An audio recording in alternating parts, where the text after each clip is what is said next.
Okay, so discuss natin 'tong problem sa MSTE 'no, under trigonometry.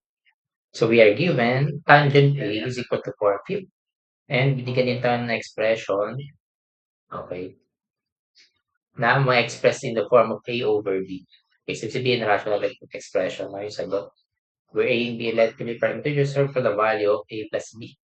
Okay? So, ito madali lang naman 'to kasi yung binigay sa'tin na expression is cos and sine lang, 'di ba?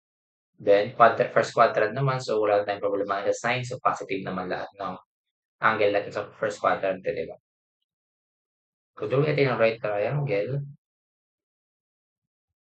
let's say nandito yung A mo, ang tan A mo daw is 4/5, 'di ba ang tangent ay opposite over adjacent.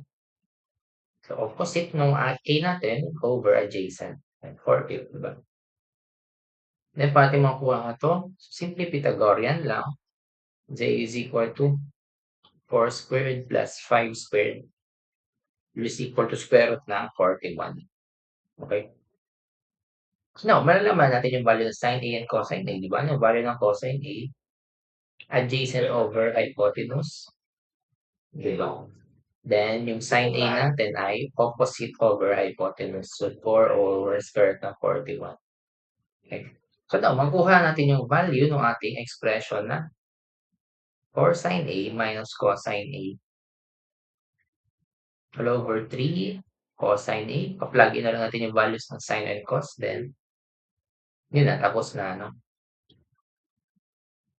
So, 4 over 4 squared na 41 minus cosine A 4 all over 3 times cosine A 5 over square root ng 41 plus 4 over square root ng 41.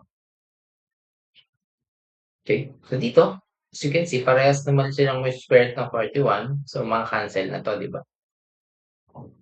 Okay, so we're left with ilan yan? 4 times 4, 16 minus 5 over sa ilalim mo. 3 plus 5, that's 15, plus 4, that's 19.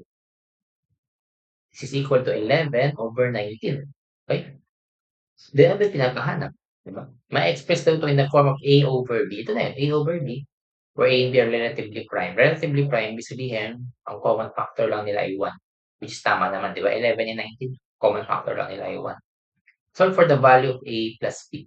Okay? So, itong 11 over 19 natin, yun na yung equal sa A over B. Okay? Pinapahanap is A plus B. Therefore, pag-aadin lang natin siya. 11 plus 19 is equal to 30. Ito na yung ating sagot. Okay? So, base sa choices, that is letter C. Okay? Okay, so gano'n lang siya, no? So, trigonometric relation lang. Gagamitin mo lang yung given na tangent theta para makuha mo yung cos and sine using Pythagorean theorem and yung SOHCAHTOA lang. No? Then, just plug in, then simplify. Okay, so yun lang. So, thank you. Tuloy natin ito sa sunod.